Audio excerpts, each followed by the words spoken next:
il y a une colère rentrée dans la population française qui va exploser.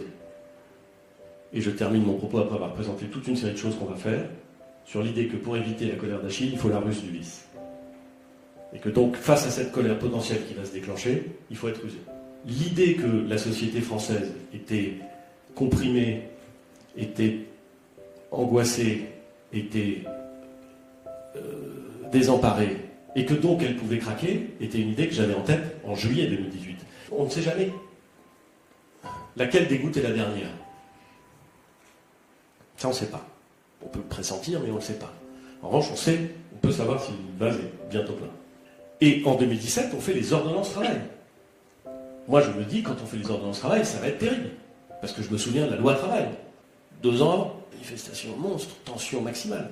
Et on fait les ordonnances travail et ça passe. On fait la réforme de la SNCF. On met fin au statut. Et on ouvre la concurrence. On s'attend à un déblocage complet. Et on ne les a pas tant que ça. Il y a des grèves, mais ça passe.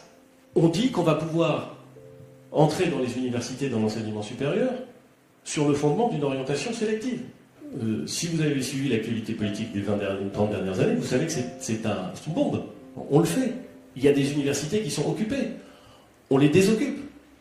Et ça passe. Et donc, vous vous dites, au fond, même quand ça crispe, si, 1, on a un programme qui dit ça, et 2, on considère que c'est bon pour le pays, il faut y aller. Et donc, on y va. Et on fait la taxe carbone à un rythme beaucoup plus rapide que ce qu'elle avait été engagée, en sachant que c'est un rythme très rapide. Et on ne voit pas que ce qui est passé auparavant ne va plus passer, et que la taxe carbone, et peut-être d'autres mesures,